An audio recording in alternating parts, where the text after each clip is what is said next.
I have spent the last decade of my life immersing myself in the field of finance and money through a degree in finance, a qualification in accounting, and then a career in investment banking.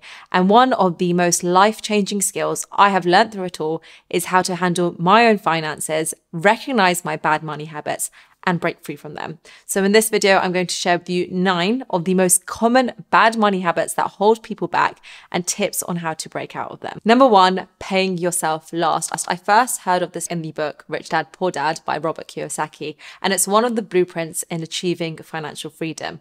Robert explains that the way people pay their bills can be broken down into 2 types. The first way is the poor people's habit, and that is through paying yourself last. So as soon as your paycheck comes in, you then pay your rent, your phone bill, your subscriptions, you fund your social plans, and then you'll save whatever's left over, if there is even any money left to save. The second method he talks about is the rich people's habit, and they do the complete opposite. They pay themselves first, and that is what you want to do. Take 10% minimum and put that into your savings account the minute you get paid. Treat it like paying a bill. This is so important, and by doing this, you're guaranteeing that that money will be saved and won't just slip through your fingers through spending. A lot of people are probably thinking, there is no way I can do this. I live paycheck to paycheck. But the surprising thing is when you take that 10% and put it away, your mind will think of ways and structure your spending and structure your finances to last for the whole month, and you won't even realize that you're saving in the background. People don't realize how much they're spending on paying the bills, buying something new, going on that weekend away, and then they save whatever's left. But that is the backwards mentality. The key is to pay yourself first instead of making other people richer by buying their things before you pay yourself. The second bad money habit is getting comfortable with bad debt. It seems that debt these days is actually the norm. People are using debt to buy the smallest of things, to buy presents, to buy clothes.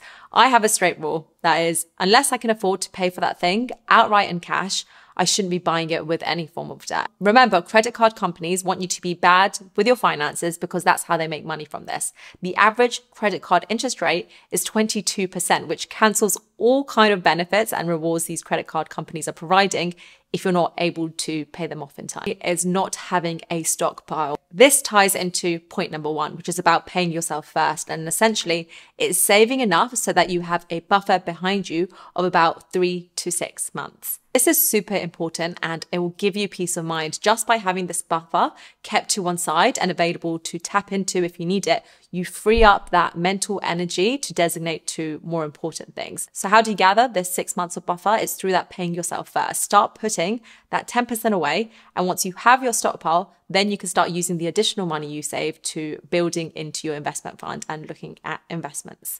Number 4 is not knowing your income or expenses properly. Until you know what your starting point is, how do you know where you want to be? There's something called lifestyle inflation, and that is your spending will rise as your income rises. The more money you make, the more you spend. And it's a cycle. Make more money, buy a bigger house, buy a nicer car, spend more, make more. And it's crazy how normal this is, but it is a recipe for disaster. You want to be in control of your finances and mapping out where things are going. A budget tracker is super important, and you want it to include how much you're making, how much you're paying yourself first, that 10% we spoke about, your expenses, so your bills, your mortgage, your rent, your spending, your debt repayments, and so on. And you want to be keeping on top of that budget tracker. At least every 3 months, set a date night with the tracker. People who know exactly where they are financially, they know their assets, they know their liabilities, they have a clear goal on where they want to go financially and all the steps they need to take to get there, are more likely to get a lot of money and build wealth compared to people who just fantasize about money, but have no idea how to go about it, how they plan to acquire it, or how to manage it. Just being mindful of this stuff and seeing those numbers in black and white will trigger you into action. 5th bad money habit is having expensive hobbies. A lot of people like to shop, and I guess, yeah, part of this is retail therapy, but again, marketing, social media, and these multi-billion-pound organizations love to tell us how much we need to spend our money and spend our cash instead of keeping and investing it. Next up, we have focusing purely on saving. If you want to improve your financial position, you can firstly save more of your existing income, or you can make more money and create more income streams. And the ideal combination is a mixture of both. You can't build wealth if you're making more money and spending it all, but you also can't if you're just focusing on the saving side, because there is a cap to how much you can save. Using those cashback sites will only get you so far. So to truly build wealth, you have to think of both sides of the equation, both how you will save a larger percentage of your income, but also how you will make more money. Saving money side has a cap. The making money side does not. It's infinite. There is unlimited potential upside, whether it's investing in the stock market, asking for a pay rise, starting a side hustle. You want to break the bad money habit of thinking that saving money is going to massively increase your wealth. Number 7, paying too much in taxes. Taxes are going to be the single biggest expense in your life. Whilst everyone has to pay tax, a lot of people just pay it without considering how you can legally reduce your bill. Legally is the key word here. The wealthy, they have knowledge of illegal corporate structures that come with tax advantages. They hire tax advisors that help them minimize their tax bill. So if you want to get one step ahead, one of the best ways to increase your wealth is through understanding tax rules in a way that stack up in your favor. For example, investing through an ISA or a Roth IRA, which is an investment account that shelters your dividend and profit from taxes, or operating under a business instead of an individual if you're a solopreneur. All of this stuff is absolutely legal. And if you are someone who disagrees with this and prefers to pay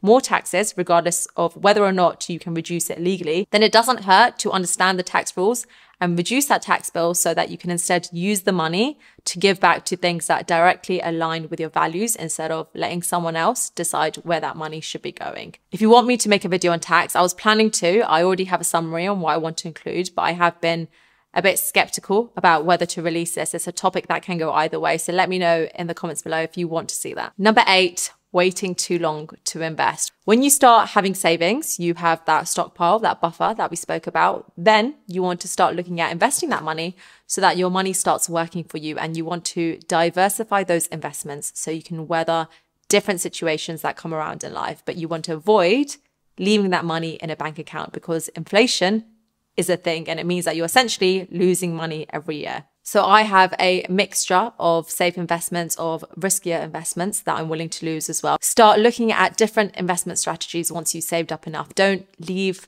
any additional money more than you need to in a bank account. I have another video on what you can be doing with your money in times like the current recession, and I'll link that here for you as well. There's always going to be reasons why you can't invest, because you don't have time, you don't have enough money, you don't know where to start. But the longer you put off investing, the harder you will have to work to get that same level of financial freedom as someone who starts investing earlier. It may just be finding the right person or the right tools that help you resonate with your finances in a way that most appeals to you, whether that's through an employee perspective, an entrepreneur perspective, someone who is a less of a risk taker, someone who is more of a risk taker. But there will be someone who kind of matches your investing style more closely.